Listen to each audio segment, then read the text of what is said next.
Hello friends, welcome to my channel study with Simar. आज हम करेंगे NCERT class 12th political science का 3rd chapter नियोजित विकास की राजनीति।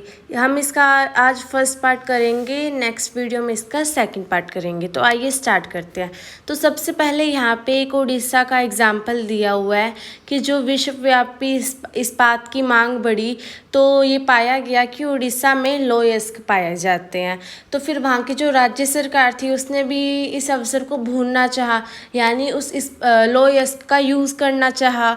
और जो केंद्र सरकार थी उसने भी चाहा कि यहाँ पे निवेश किया जाए, यानी थोड़ी पूंजी लगाई जाए जिससे यहाँ पे उद्योग स्थापित हो और बहुत से लोगों को यहाँ पे रोज़गार मिले। ये तो थे सरकार की तरफ से, लेकिन जो जिन क्षेत्रों पे जो ये लोयस्क पाए गए थे उड़ीसा में, वो बहुत सारे ऐसे क्षेत्र थे जहाँ पे आदिवासी लोग रहा करते थे। अब आदिवासियों को इस बात का डर था कि अगर वहाँ पे उद्योग स्थापित हो गए तो उनका घर बार उनसे छीन लिया जाएगा और उनकी आजीविका भी वहाँ से छीन ली जाएगी। और जो पर्यावरणविद थे उनको भी इस बात का डर था कि उद्योग स्थापित होंगे तो पर्यावरण को हानि पहुँचेगी और प्रदूषण को बढ़ावा मिलेगा। तो इस बात में बहुत कश्मकश थी। कुछ मतलब थोड़ा समूह इस ये सोच रहा था कि इससे विकास होगा या इससे बहुत सारे लोगों को रोजगार मिलेगा, और दूसरी तरफ दूसरा समूह सोच रहा था कि इससे पर्यावरण को नुकसान होगा या उनकी आजीविका उनसे छीन ली जाएगी। तो यहाँ पे नेक्स्ट पॉइंट दिया हुआ है राजनीतिक टकराव। तो इसमें हम देखेंगे कि जो हमने ऊपर एग्जाम्पल लिया है उसमें ऐसे अगर स्थिति आ जाती है तो फिर क्या किया जाता है कि दोनों सामाजिक समूह को आपस में तोला जाता है, और साथ ही साथ में जो आज की पीढ़ी है और आने वाली जो भावी पीढ़ी है उसको भी तोला जाता है। मतलब कि आज अगर इस तरह से है तो आने वाली पीढ़ी को इससे कोई नुकसान तो नहीं पहुंचेगा। तो और साथ में जो विशेषज्ञ होते हैं उनसे इस बात पे परामर्श किया जाता है, लेकिन जो अंतिम निर्णय होता है वो सरकार का ही अंतिम निर्णय होता है।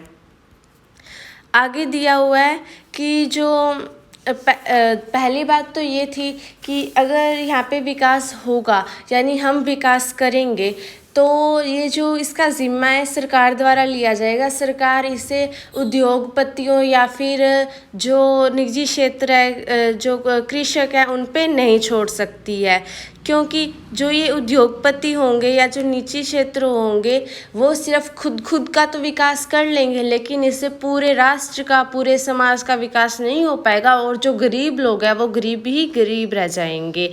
और यहाँ पे साइड में एक पॉइंट दिया हुआ है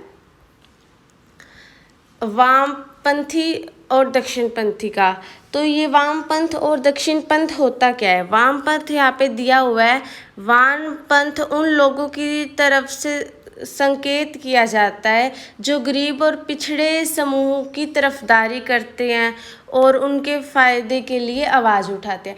मतलब कहने का अर्थ ये है, ये जो गरीब लोग हैं और जो गरीब तबकों के समूह है उसको ऊपर उठाने के लिए जो करते हैं उनकी तरफ वामपंथ है। और जो दूसरी है दक्षिणपंथ, उसमें क्या होता है, लोग कहते हैं कि खुली प्रतिस्पर्धा होनी चाहिए, मुक्त बाजार की व्यवस्था होनी चाहिए, यानी इसमें सरकार की भागीदारी नहीं होनी चाहिए। उद्योग में, व्यवसाय में, कंपनी में सरकार की भागीदारी नहीं होनी चाहिए और सिर्फ निजी क्षेत्रों के हाथ में सौंप दिया जाना चाहिए। वो हो गया दक्षिणपंथी। लेकिन जो वामपंथी है वो जस्ट इसका अपोजिट हो जाएगा कि निजी कंपनियों के हाथ में नहीं होना चाहिए बल्कि जो सरकार के हाथ में होना चाहिए, और जिससे गरीबी है वो थोड़ी कम हो जाए।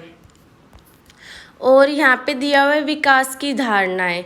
तो हमने जो पढ़ा था उड़ीसा का एग्जाम्पल, इसमें विकास शब्द का अर्थ अलग अलग समूह के लिए अलग अलग था। यदि हम सरकार की तरफ से देखें तो सरकार के लिए विकास का क्या अर्थ था कि वहाँ पे उद्योग स्थापित किए जाए, लोगों को रोजगार मिले, पूंजी निवेश हो, जिससे आर्थिक विकास हो या आर्थिक प्रगति हो।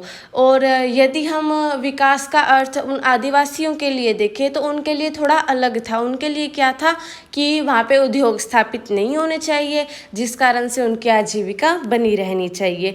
तो अलग अलग तबके के लिए, अलग अलग समूह के लिए विकास का अर्थ भी अलग अलग होता है। इस कारण से थोड़ी कठिनाइयों का सामना करना पड़ता है, क्योंकि जो डेफिनेशन किसी एक समूह के लिए है वो ही डेफिनेशन अलग समूह के लिए नहीं है। उनकी परिस्थितियाँ थोड़ी अलग है, इसलिए विकास का भी जो परिभाषा होगी वो उनके लिए थोड़ी अलग हो जाएगी। और जो पहले के टाइम में देखा जाए और अब के टाइम में भी देखा जाए तो विकास का जो अर्थ है वो पश्चिमी देशों से लिया जाता है, कि हम कहते हैं कि पश्चिमी देशों का विकास अच्छा हुआ है। तो अब पश्चिमी देशों में क्या है, ज़्यादा से ज़्यादा आधुनिक होना है। पश्चिमी देश ज़्यादा से ज़्यादा आधुनिक है, और आधुनिक होने का क्या अर्थ है, उद्योग स्थापित होना, उद्योगीकरण होना, उद्योग स्थापित होना। और ऐसा माना जाता है कि हर किसी देश को, हर किसी क्षेत्र को आधुनिकीकरण की प्रक्रिया से गुजरना पड़ता है। यानी वहाँ पे जो उदारवाद है, पूंजीवाद है, वैश्वीकरण, ये सारी परिस्थितियाँ वहाँ उस देश में आती है। और फिर अब भारत आज़ाद हुआ था तो भारत के सामने विकास के दो मॉडल थे। और पहला मॉडल था उदारवादी पूंजीवाद और दूसरा मॉडल है समाजवादी मॉडल।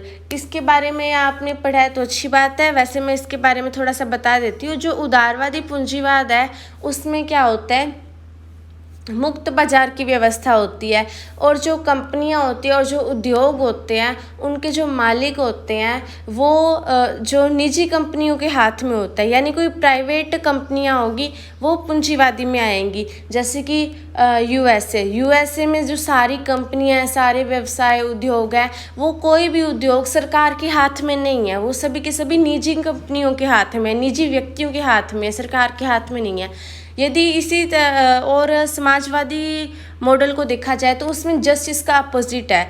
इसमें क्या होता है, कंपनियां होती हैं, उद्योग होते हैं, वो निजी क्षेत्रों के हाथ में नहीं होती, यानी प्राइवेट नहीं होते हैं, जबकि वो गवर्नमेंट के होते हैं, गवर्नमेंट के अंडर में वो काम करते हैं। जैसे कि सोवियत संघ में जो भी उद्योग थे, कुछ भी था, वो सारा सरकार के हाथ में था, प्राइवेट कंपनियों के हाथ में नहीं था।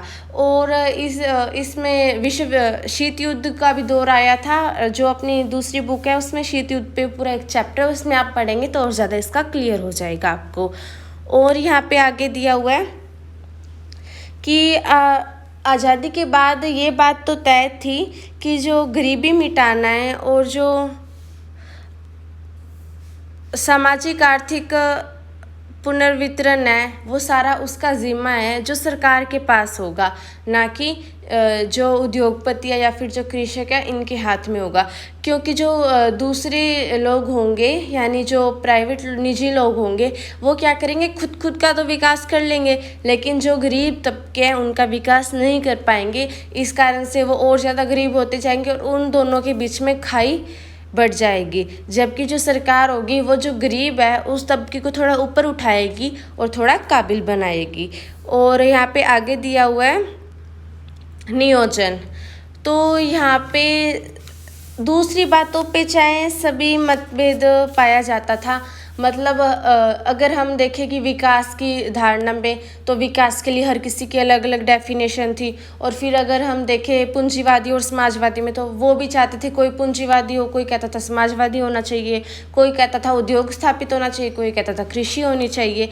लेकिन एक बात पे सभी की राय एक थी कि यहाँ पे नियोजन होना चाहिए। नियोजन मतलब हर कोई कार्य यहाँ पे योजना बनाकर होना चाहिए। हम कोई भी छोटा मोटा कार्य होता है या कोई बड़ा कार्य होता है, उसकी पहले योजना बनाएंगे कि पहले ये होगा फिर ये होगा, तो वो कार्य थोड़ी अच्छे तरीके से होता है, थोड़ी सरलता से होता है। इस कारण से देश के लिए भी जो कार्य किया जाता है, जो उसका विकास का कार्य किया जाता है, वो भी योजना बनाकर किया जाए तो ज़्यादा बेहतर होगा, ज़्यादा बढ़िया होगा। और जहाँ पे ज़्यादा पूंजी लगती है वहाँ पे थोड़ी कम भी हो जाती है अगर योजना बनाकर किया जाता है। तो इससे एक बात तय थी कि योजना ज़रूर बनाई जाएगी, यानी यहाँ पे नियोजन ज़रूर होगा। इसमें सबकी एकमत राय थी। और यहाँ पे कुछ वो भी दिया हुआ, जैसे यूरोपीय देश थे वो महामंदी के शिकार हो गए थे, और जो जापान और जर्मनी है वहाँ पे भी युद्ध के परिणाम अच्छे नहीं थे, मतलब उन्हें बहुत ज़्यादा कष्ट झेलना पड़ा था। लेकिन जो सोवियत संघ था वहाँ पे नियोजन पाया जाता था। सोवियत संघ में बहुत सारी कठिनाइयाँ आने पर भी उनमें शानदार आर्थिक प्रगति हुई। इस कारण से ये बात तय थी कि यहाँ पे नियोजन जरूर पाया जाएगा। और दूसरे देशों में एक बात पाई जाती थी कि जो निजी कंपनियां या फिर उद्योगपति है, व्यापारी है, ये सारे नियोजन के खिलाफ होते थे दूसरे देश में। लेकिन भारत में ये बात अच्छी पाई गई कि जो उद्योगपति है और जो व्यापारी है वो नियोजन के खिलाफ नहीं थे, वो जबकि सरकार के साथ थे। यहाँ पे एक लाइन लिखी हुई है कि 1944 में उद्योगपतियों का एक तबका जुटा, उस पूरे समूह ने एक प्रस्ताव दिया नियोजित अर्थव्यवस्था चलाने का उन उद्योगपतियों के समूह ने प्रस्ताव दिया। इसे बॉम्बे प्लान के नाम से जाना जाता है। और बॉम्बे प्लान की इच्छा थी कि जो सरकार है वो उद्योग और आर्थिक निवेश के क्षेत्र में अपना हाथ आगे बढ़ाए, मतलब कि उसमें कदम उठाए। तो ये बात अच्छी थी यहाँ पे। और जैसे ही भारत आज़ाद हुआ तो यहाँ पे योजना आयोग की स्थापना हो गई और जो भारत के प्रधानमंत्री हैं वो इसके अध्यक्ष बने और ये आगे चलता रहा। फिर आता है शुरुआती कदम। शुरुआती कदम में हम देखते हैं कि जो योजना आयोग में भी हमारी पंचवर्षीय योजना ली गई। पंचवर्षीय योजना जो हमारे संविधान में ली गई है वो ली हुई है सोवियत संघ से। सोवियत संघ के संविधान में पंचवर्षीय योजना थी, वहाँ से हमने पंचवर्षीय योजना ली है। इसमें क्या होता है, 5 साल की प्लानिंग की जाती है कि 5 साल में हमारे देश में यहाँ इस जगह पर निवेश किया जाएगा और वहाँ पे खर्च का और आमदनी की भी योजना बनाई जाती है।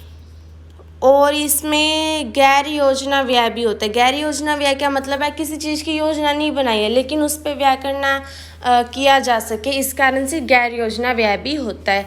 और जिस चीज़ की योजना बनाई जाती है 5 वर्ष के लिए, उस पे ज़्यादा फोकस किया जाता है कि इस चीज़ में बढ़ोतरी हो जानी चाहिए।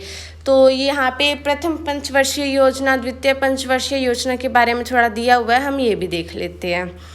तो यहाँ पे सबसे पहले दी हुई है हमारे प्रथम पंचवर्षीय योजना। अब प्रथम पंचवर्षीय योजना की जो अवधि है वो है 1951 से लेकर 1956 तक। तो यहाँ पे जो पंचवर्षीय योजना है उसका जो मुख्य था यानी जो लक्ष्य था वो था गरीबी को मिटाना। और पंचवर्षीय योजना बनाने में एक व्यक्ति थे जिनका नाम था के.एन. राज। के.एन. राज का ये कहना है कि उस टाइम में कि प्रथम पंचवर्षीय योजना में के.एन. राज ने कहा है कि जो ये योजना है इसे धीमी गति से चलाना चाहिए, इसकी चाल होनी चाहिए वो धीमी होनी चाहिए, ज़्यादा तेज़ नहीं होनी चाहिए। अगर इसकी चाल तेज़ होगी, रफ्तार तेज़ होगी तो इससे जो विकास की अर्थव्यवस्था है उसे नुकसान पहुंचेगा। इस कारण से इसकी जो रफ्तार है, इसकी जो गति है वो थोड़ी धीमी रखी गई। और इसमें जो कृषि क्षेत्र है उस पर भी जोर दिया गया, बांध वगैरह भी बनाए गए। जो भाखड़ा नंगल बांध है वो भी इसी पंचवर्षीय योजना के अंतर्गत बनाया गया था। और जो इसमें भूमि सुधार पर भी जोर दिया गया। और जो प्रथम पंचवर्षीय योजना है उसमें कहा गया कि अगर बचत अधिक होगी, खर्च कम होगा, यानी बचत अधिक होगी और खर्च कम होगा तो राष्ट्रीय आय के स्तर में वृद्धि होगी, राष्ट्रीय आय का स्तर ऊंचा हो जाएगा। लेकिन उस टाइम में लोगों की बचत बहुत ज़्यादा थी, यानी खर्च उनका बहुत ज़्यादा कम था। उस खर्च को और कम करना थोड़ा मुश्किल था और किया भी नहीं जा सकता था क्योंकि खर्च बहुत ज़्यादा कम था उस टाइम में। लोगों का ज़्यादा विलायसी जो चीज़ें हैं उसको लोग यूज़ नहीं करते, तो ऑटोमेटिकली जो खर्च होता है वो थोड़ा कम हो जाता है। तो ये थी हमारी प्रथम पंचवर्षीय योजना। और जो द्वितीय पंचवर्षीय योजना आती है उसमें औद्योगिकरण की तेज रफ्तार है। तो द्वितीय पंचवर्षीय योजना में क्या किया गया कि उद्योगों का विकास करने पर जोर दिया गया। पहली वाले में क्या था, गरीबी को मिटाना, कृषि करना और बांध वगैरह बनाना और भूमि सुधार। जो दूसरी पंचवर्षीय योजना है उसमें उद्योगों पर विकास जोर दिया गया। और जो पीसी महाबलोनिस है वो उन्होंने इस योजना का नेतृत्व किया। इस योजना को बनाने में जो उनके हेड थे वो थे पीसी महाबलोनिस। जो प्रथम पंचवर्षीय योजना थी उसका जो मूल मंत्र था वो था धीरज। जैसा कि मैंने आपको पहले कहा, पर प्रथम पंचवर्षीय योजना में KN राज ने कहा है कि जो इसकी गति धीमी होनी चाहिए, इसकी रफ्तार स्लो होनी चाहिए। इसका मतलब उसका मूल मंत्र था धीरज, यानी थोड़ा धैर्य से काम करना। लेकिन जो द्वितीय पंचवर्षीय योजना थी उसका जो मूल मंत्र था वो था तेज गति। इसमें कहा गया कि तेज गति से उद्योग स्थापित होने चाहिए, तेज गति से काम करना चाहिए। इस अवधि के अंदर जो बचत थी वो भी बढ़ रही थी और जो निवेश था वो भी बढ़ रहा था। इस कारण से जो बिजली, रेलवे, इस्पात, मशीनरी, ये सारी जो चीज़ें हैं वो सार्वजनिक क्षेत्रों में विकसित की जा सकती थी। सार्वजनिक क्षेत्र मतलब सरकार द्वारा।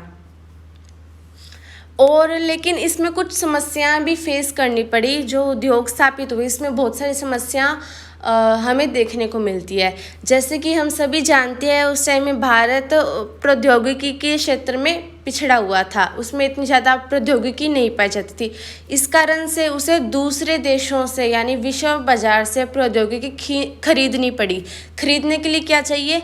विदेशी मुद्रा चाहिए। इस कारण से भारत की बहुत सारी विदेशी मुद्रा बाहर चली गई। उसने जो प्रौद्योगिकी खरीदने में बहुत सारी विदेशी मुद्रा व्यय कर दी। जो तीसरी पंचवर्षीय योजना है वो भी दूसरी पंचवर्षीय योजना से ज़्यादा अलग नहीं है, उसमें थोड़ा सा ही डिफरेंस है, ज़्यादा डिफरेंस नहीं है। तो आलोचकों ने ये आलोचना की कि इस जो ये पंचवर्षीय योजना है इसमें शहर की तरफदारी की गई है। जो उद्योग विकसित होते हैं वो शहर को करते हैं, तो इसमें शहर की तरफदारी की गई है। और दूसरी बात ये कही गई कि इसमें कृषि की जगह उद्योगों ने ले ली, यानी कृषि के क्षेत्र में थोड़ा स्लो हो गए और उद्योग ज़्यादा बढ़ गए। और तीसरी बात ये थी कि लोग कह रहे थे कि भारी उद्योग की जगह पे कृषि आधारित उद्योग पर जोर देना चाहिए। जो कृषि के आधार पर चलते हैं उद्योग उन पे ज़्यादा जोर देना चाहिए भारी उद्योगों की जगह पे। ये मैंने फर्स्ट पार्ट इसका कंप्लीट करवा दिया है। मिलते हैं नेक्स्ट वीडियो में। देखने के लिए धन्यवाद। बने रहिए हमारे साथ। इसे लाइक, शेयर और कमेंट करना ना भूलें। Thank you.